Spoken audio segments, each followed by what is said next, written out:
The biggest problem with self-help books is that they often look like this. What is covered in this book? Why you should read this book? How to read this book and get the best out of it? What this book can't cover? The actual book. This creates a genre cluttered with wishy-washy generic fluff that relies on suspicious scientific literature, toxic positivity, and just overall cherry-picked facts that try to fit a specific narrative. This is why most people are turned away from this genre of books, often referring to them as pseudo-productivity. This is also why there are thousands of books for each subgenre within self-help. In fact, since the dawn of philosophy, self-help has been notoriously famous for repackaging ancient wisdom into modern theories. So with this in mind, what makes the most sense is to pick a book within each subgenre that appeals to you specifically, read this book, implement its lessons, and then move on to a completely new subgenre. So if you want to stop wasting your time reading hundreds of useless books that are just collections of vague statements, here are 5 books from 5 different genres that you should check out. I picked these 5 books because they're scientifically backed, they're easy to follow, and they're actionable. I'm going to talk about the 3 biggest takeaways from each book, as well as who the book is for and how it changed me personally. I promise that if you understand and implement the lessons from these 5 books, you will never have to read books in these subgenres ever again. Hello everyone, my name is Surya, and on this channel we focus on tackling the root cause rather than just treating the symptoms. That means giving you the languages, frameworks, and systems to help you better reflect on your past, present, and future, so that you can identify your core desires and setbacks, and then pave the path to your dream life. If that sounds useful, drop a subscribe and like below, and let's get started. Before I reveal the first book, I just want to talk about why these 5 books are different from most books in their genre. Just like the philosophy of this channel, these 5 books focus on the core issues, the root causes, within each of their 5 subgenres. Unlike the majority of books out there, which just focus on various symptoms and very specific situations. These 5 books never tell you what to do. They tell you how to figure out what to do regardless of the situation. This is why they're a lot more helpful than reading 100 hyper-specific books within each genre, because the information is so specific that it doesn't apply to most situations. So when most people hear about self-help, the first topic that they gravitate towards is time management. Everyone wants more time in their day. They want to be more productive. They want to be getting things done. But that is not what 4,000 weeks is about. Assuming that you live to 80 years of age, that means that you have approximately 4,000 weeks of life. That is actually a lot shorter than most people would ever imagine. The author completely rejects the idea of freeing up time in your day just to be more productive and to try to get more things done. Rather, he focuses on finding and crafting a meaningful life so that you spend the brief little time that you have on Earth in a way that makes sense to you. So in general, this book focuses on the idea of the instrumentalization of time, because we tend to treat it as a good to be traded for things like money or stability. The book focuses on the fact that we have limited time, which means that we can't do everything that we want to do or that we're asked to do. So the author says, just stop trying to do everything. Instead, focus on taking your next most meaningful step with your whole heart. The author also emphasizes the fact that eventually, none of it matters. Most people don't even make a dent on the world, so you shouldn't feel the pressure to make a big impact. You should just spend your life the way that you want to, and the way that makes you happy. So who should read this book?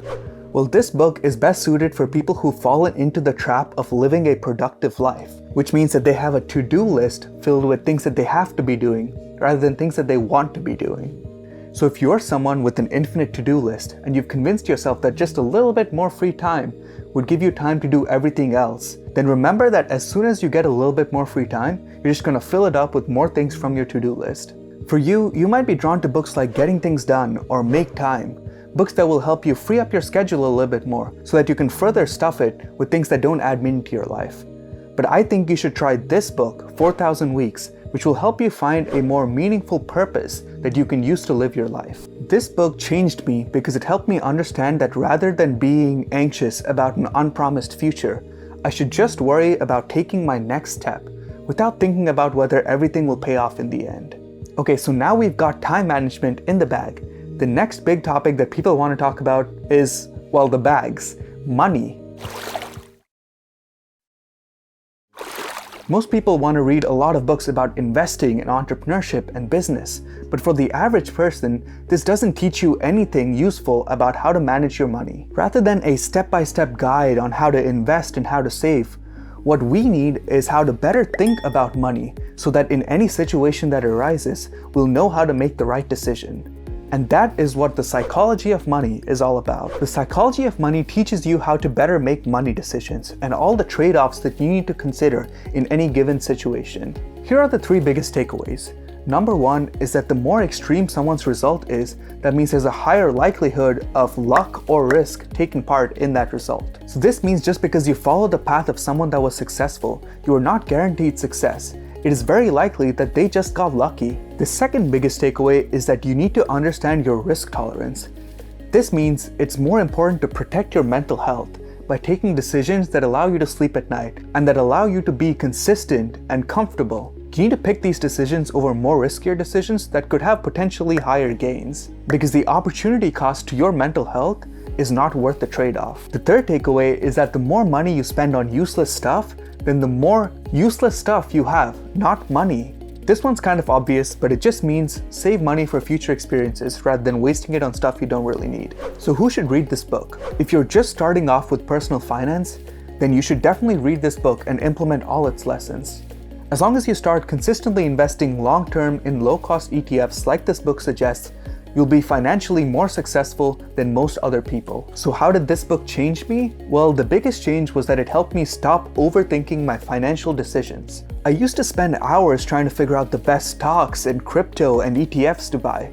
But eventually, I realized that this is not the best use of my time. No one can predict the future, and no one knows what will give you the best returns. So like this book suggests, I just settled for good enough returns, which protect my mental health and help me live my life and move on from my finances. It is way more important to focus on making more money through your career advancements or through other avenues rather than focusing on making money through investment. Remember that investment is a wealth preservation tool, not a wealth generation tool. So once I do have more money, I'm going to invest it so I can make good enough returns on it too. Speaking of career advancement, this is usually the next subgenre that people like to hit within the self-help space. Eager to climb the corporate ladder and increase their earnings, they start reading negotiation books and leadership books and books about office politics.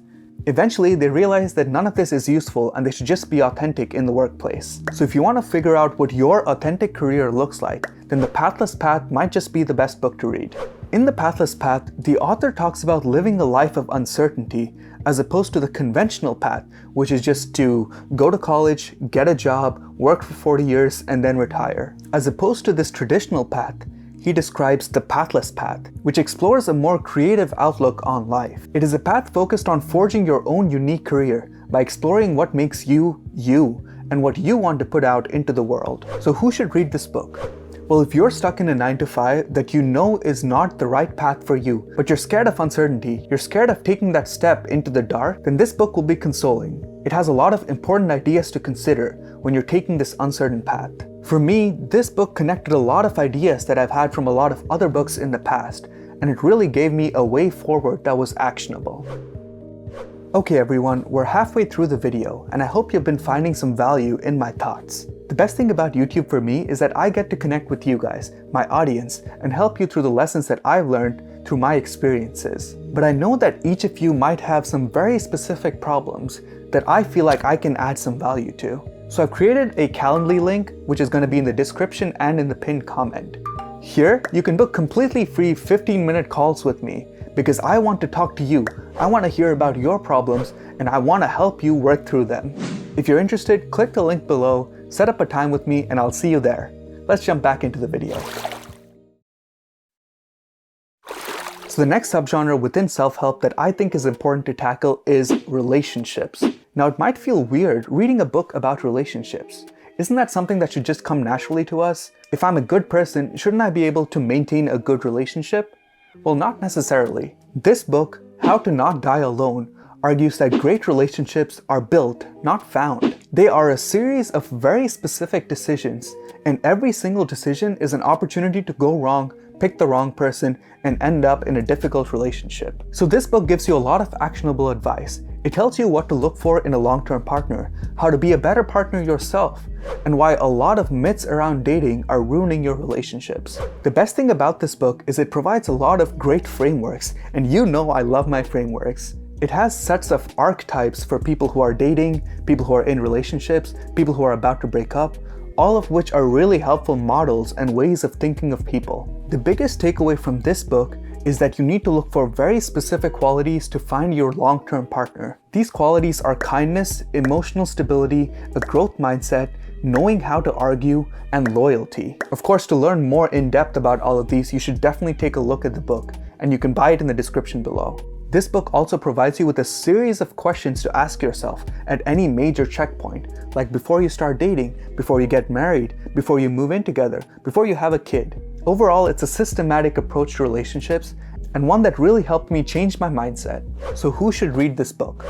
Well, everyone should read this book. Anyone who's ever felt love or has thought about love or wants to be in a relationship should definitely read this book. This book changed me just by the way it is structured and the way it systematically approaches relationships. It helped me give better relationship advice to people around me, and it also helped me better look for my long-term partner. If I were to pick just one book from this list, it would be this one, because most people are in relationships, but most people don't know how to be the perfect partner. Okay, so for the last book here, I wanted to pick one that ties all these topics together. One that helps you plan out your life as a whole and helps you see the big picture and develop a vision. This book is called Designing Your Life. Most people have been asked the question, what do you want to be when you grow up? And most people don't actually answer this question the way that they're supposed to. Well, this book was written by two design professors at Stanford, and it uses a lot of established design techniques like reframing and mind mapping and prototyping. The premise of this book really appealed to me because I minored in design myself, and the exercises within this book are one of the things that actually led me to starting my own YouTube channel, because I realized that the most important thing to me is to help people and to inspire people, especially ones that are outside my immediate surroundings. So here are the 3 big takeaways from this book. The first one is that you actually live many lives within your one life. This is because your life usually moves in different phases. Just because you're an entrepreneur or a chef or a professor right now doesn't mean this is all you will be for your entire life. The author also says that there's no right decision or right choice for what you want to be. You just need to pick whichever one appeals the most to you. So in order to figure out which life path will be the most interesting to you, what you need to do is conduct these mini experiments. This basically means just prototyping and trying out different life paths in a shorter period of time so you can understand what living that life would look like. So for me, because I wanted to start content creation, I simply just bought a camera and started recording. I didn't really worry about where this channel would go. I just wanted to treat it like an experiment. Now that I've conducted this experiment, I realized that hey, I really do like making videos, and I can keep moving forward with my new life. So who should read this book? Well, for anyone that's below 25, that's still trying to figure out their life and their career, this is a great book to read right out of college. But I wouldn't read it cover to cover like a textbook. I would do all the exercises within the book and read it over a few months so that you can really develop a clear vision for your life. So how did this book change me? Well, it really took the pressure away from failure. I now developed the mindset of trying things without worrying about the outcome. In my day-to-day life, I try to have as many of these mini experiments as possible. This means going out and doing things completely outside of my comfort zone, just to see where they end up. And who knows, maybe it'll take me on a completely different life path. You never know what you'll enjoy until you try it out. And there you have it, folks, the only 5 self-help books that you will ever need. Always remember that more books and more information is not always better. Sometimes information can be overwhelming, and the more you get, the less likely you are to take action in any one direction. Remember that the most important part of the self-help journey is not reading the self-help books. It's implementing what you learn from self-help books into your day-to-day life. This video is meant to act as a starting point for the 5 most important topics. So if you read these 5 books and actually take action, you'll be better off than the 99% of people who've read these books but have never taken any action and have simply moved on to the next useless piece of information. Remember that ideas are just chemical reactions in your head, and they're completely meaningless until you act on them. Thank you for watching this video, and happy reading.